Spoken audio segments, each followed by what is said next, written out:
কলকাতার আরজিকর হাসপাতালে কর্তব্যরত পিজিটি চিকিৎসকের ধর্ষণ ও খুনের ঘটনায় সুপ্রিম কোর্টে আজ শতপ্রণোদিত মামলার শুনানিতে কেন্দ্রীয় তদন্ত ব্যুরো সিবিআই নতুন করে তদন্তের স্ট্যাটাস রিপোর্ট জমা দেয়। প্রধান বিচারপতি ডিওয়াই চন্দ্রচূড় এবং দুই বিচারপতি জেবি পারদিওয়ালা ও মনোজ মিশ্রর বেঞ্চে এই রিপোর্ট জমা দেওয়া হয়।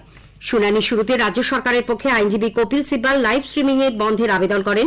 পরে প্রধান বিচারপতি জনস্বার্থ সংশ্লিষ্ট এই মামলায় সরাসরি সম্প্রচার বন্ধ রাখার আর্জি খারিজ করে দিলে শুরু হয় সম্প্রচার। শুনানি চলাকালীন প্রধান বিচারপতি ডিওয়াই চন্দ্রচূড় সিবিআই এর দাখিল করা রিপোর্টকে অত্যন্ত উদ্বেগজনক বলে উল্লেখ করেন। এই রিপোর্ট পড়ে তারা খুবই বিচলিত বলে সর্বোচ্চ আদালতের বেঞ্চ জানিয়েছেন। খুন ও ধর্ষণের ঘটনার পর যে সমস্ত বিষয় নিয়ে প্রশ্ন উঠেছিল সিবিআই এর রিপোর্টে সেগুলি সবই উঠে এসেছে বলে প্রধান বিচারপতি জানান। এই তদন্ত প্রক্রিয়া খুবই গুরুত্বপূর্ণ অবস্থায় রয়েছে বলে উল্লেখ করে প্রধান বিচারপতি বলেন, এই অবস্থায় রিপোর্ট প্রকাশ্যে এলে তদন্তের কাজ ব্যাহত হতে পারে। চার্জশিট জমা দিতে কতদিন সময় লাগবে সেই প্রশ্ন তোলেন তিনি। উইকিপিডিয়াকে নির্যাতিতার নাম মুছে ফেলার নির্দেশ দিয়ে প্রধান বিচারপতি বলেন, শীর্ষ আদালতে ওই চিকিৎসকের ছবি ব্যবহার নিয়ে যাবতীয় নির্দেশ দেবে। নির্যাতিতার বাবা যে সমস্ত বিষয়ের উল্লেখ করেছেন সিবিআই এর সেগুলি দেখা উচিত বলেও প্রধান বিচারপতি উল্লেখ করেছেন। হাসপাতালে ধর্ষণ ও খুনের ঘটনার দিন এবং অকুস্থলে কারা ছিলেন সেই সমস্ত নাম জুনিয়র চিকিৎসকেরা জমা দিতে পারবেন বলে সুপ্রিম কোর্ট জানিয়েছে। সেই সঙ্গে তদন্তকারী সংস্থাকে ওই বিষয়ে প্রয়োজনীয় পদক্ষেপ গ্রহণ করার নির্দেশ দিয়েছে বেঞ্চ।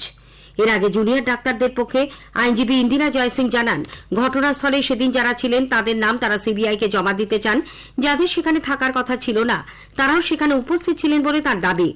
অন্যদিকে চিকিৎসকদের সংগঠন জয়েন্ট প্ল্যাটফর্ম অব ডক্টরস এর পক্ষে আইনজীবী করুণা নন্দী তার সওয়ালে বলেন, জুনিয়র ডাক্তারদের কর্মবিরতির জন্য স্বাস্থ্য ব্যবস্থা ভেঙে পড়েছে বলে অভিযোগ ঠিক নয়। সিনিয়র চিকিৎসকেরা যথাসাধ্য কাজ করছেন। জুনিয়র চিকিৎসকদের পক্ষে আইনজীবী ইন্দিরা জয়সিং জানান, তারা কাজে ফিরতে চান, তবে তার আগে কিছু বিষয় নজর দেওয়া দরকার। তাদের জেনারেল বডির বৈঠকে কর্মবিরতি প্রত্যাহারের বিষয়ে সিদ্ধান্ত নেওয়া হবে, তবে সেজন্য কিছুটা সময় লাগবে। এর পাল্টা রাজ্যের আইনজীবী কপিল সিব্বাল ওই বৈঠক কখন হবে তা জানতে চাইলে ইন্দিরা জয়সিং বলেন, এ বিষয়ে আন্দোলনকারীরাই সিদ্ধান্ত নেবেন। এদিকে হাসপাতালের চিকিৎসকদের নিরাপত্তায় কি কি পদক্ষেপ নেওয়া হয়েছে সুপ্রিম কোর্টের এই প্রশ্ন সম্পর্কে রাজ্যের পক্ষে আদালতে রিপোর্ট জমা দেন স্বাস্থ্য সচিব নারায়ণ স্বরূপ নিগম। এই প্রসঙ্গে প্রধান বিচারপতি ডিওয়াই চন্দ্রচূড় উল্লেখ করেন, পশ্চিমবঙ্গের বিভিন্ন মেডিকেল কলেজ ও হাসপাতালে 18 থেকে 23 বছরের যে সমস্ত তরুণী চিকিৎসক কাজ করেন তাদের নিরাপত্তায় চুক্তিভিত্তিক কর্মী নিয়োগ হলে নিরাপত্তাহীনতার প্রশ্ন আসা স্বাভাবিক। এই নিয়ে তিনি সিভিক ভলান্টিয়ার নিয়োগের প্রশ্ন উল্লেখ করেন। কর্মক্ষেত্রে মহিলাদের নিয়ে রাজ্য সরকার যে বিজ্ঞপ্তি দিয়েছিল তা সংশোধন করারও নির্দেশ দিয়েছে শীর্ষ আদালত। প্রধান বিচারপতি বলেছেন, মহিলারা রাতে কাজ করতে পারবেন না এমন কথা কখনোই রাজ্য বলতে পারে না। তাদের নিরাপত্তা দেওয়ার দায়িত্ব প্রশাসনেরই। সুপ্রিম কোর্টের এই নির্দেশের পর রাজ্য সরকারের পক্ষে আইনজীবী কপিল সিব্বাল আশ্বাস দেন, ওই বিজ্ঞপ্তির অংশ মুছে ফেলা হবে। কিছুক্ষণ আগে শুনানি শেষ হয়েছে। এদিকে আরজিকর হাসপাতালে আর্থিক দুর্নীতি মামলায় ইডি আজ রাজ্যের 6 জায়গায় তল্লাশি চালাচ্ছে। হাসপাতালে রোগী কল্যাণ সমিতির চেয়ারম্যান সুদীপ্ত রায়ের বাড়ি এবং নার্সিংহোমে তল্লাশির পাশাপাশি বালিগঞ্জ সার্কুলার রোডের এক ওষুধ ব্যবসায়ীর বাড়িতেও চলেছে তল্লাশি। অভিযান চলেছে হুগলিতেও। সিঁথিতে সুদীপ্ত রায়ের এক ভাইকেও বাড়ির নিচে জেরা করা হচ্ছে। জুনিয়র চিকিৎসকদের আন্দোলনের মধ্যেই উত্তর 24 পরগনার কামারহাটির সাগর দত্ত মেডিকেল কলেজ ও হাসপাতালে চিকিৎসায় গাফিলতিতে এক রোগী মৃত্যুর অভিযোগকে কেন্দ্র করে উত্তেজনা ছড়ায়। প্রশান্ত কুমার সাউ নামে টিটাগড় জুট মিলের এক শ্রমিক গতকাল থেকে জ্বর ও বিভিন্ন সমস্যা নিয়ে ব্যারাকপুর বিভিন্ন বোস হাসপাতালে ভর্তি ছিলেন। আজ সকালে তাকে অন্য হাসপাতালে নিয়ে যাওয়ার জন্য রেফার করা হলে বাড়ির লোকেরা সাগর দত্ত হাসপাতালের এমার্জেন্সিতে নিয়ে যান, কিন্তু দীর্ঘক্ষণ তাকে সেখানে ফেলে রাখা হয় বলে পরিবারের অভিযোগ। ডাক্তার মদ্যপ অবস্থায় ছিলেন বলেও তাদের দাবি। হাসপাতালের ভাইস প্রিন্সিপাল জানিয়েছেন, ওই চিকিৎসক গতরাতেই হাসপাতালের কাজের সঙ্গে যুক্ত হন। বিষয়টি খতিয়ে দেখা হচ্ছে। ভিন রাজ্যে গিয়ে রাজ্যের এক হোটেল ম্যানেজমেন্ট ছাত্রীর অস্বাভাবিক মৃত্যুর ঘটনায় শোকের ছায়া নেমে এসেছে।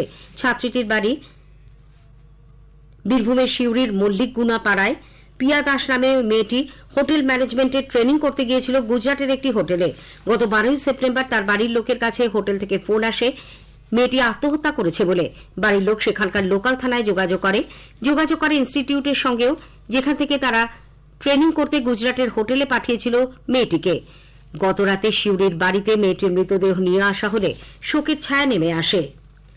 আসন্ন উৎসবের মৌসুমে শাকসবজি সহ নিত্য প্রয়োজনীয় খাদ্য সামগ্রীর বাজার দর নিয়ন্ত্রণে রাখতে রাজ্য সরকার আজ ফের বৈঠকে বসছে। মুখ্য সচিব মনোজ পান্থের ডাকা ওই পর্যালোচনা বৈঠকে সংশ্লিষ্ট দপ্তরের মন্ত্রী, সচিব, শীর্ষ আধিকারিক, ব্যবসায়ী সংগঠনের প্রতিনিধি ও সরকার গঠিত টাস্ক ফোর্সের প্রতিনিধিদের উপস্থিত থাকতে বলা হয়েছে। গত কয়েকদিনের অবিরাম বর্ষণে প্লাবিত বাঁকুড়া জেলার বিস্তীর্ণ অংশ, জেলার ছোট থেকে বড় বিভিন্ন নদীতে জলস্তর বাড়তে থাকায় উদ্বেগ বেড়েছে। টানা বৃষ্টিতে বীরভূম জেলায় বন্যা পরিস্থিতির অবনতি হয়েছে। তারাপীঠের মহাশ্মশান ডুবে গেছে, ভাসছে কঙ্কালীতলা। ইলাম বাজারে দেওয়াল চাপা পড়ে এক মহিলার মৃত্যু হয়েছে। এই নিয়ে বীরভূমে মোট 2 জনের মৃত্যু হলেও 14 জন আহত। আজ বিশ্বকর্মা পুজো। উৎসাহ উদ্দীপনার মধ্যে দিয়ে সাড়ম্বরে গোটা রাজ্যে কল কারখানা সহ নানান প্রতিষ্ঠানে যন্ত্রের দেবতা ও শিল্পের দেবতা বিশ্বকর্মা পুজোর আয়োজন করা হয়েছে। অনেকের বাড়িতেই আজ অরন্ধন উৎসব পালিত হচ্ছে। গ্রামে গঞ্জে অনেক জায়গাতে আয়োজন করা হয়েছে মনসা পুজোর। স্থানীয় সংবাদ শেষ হলো।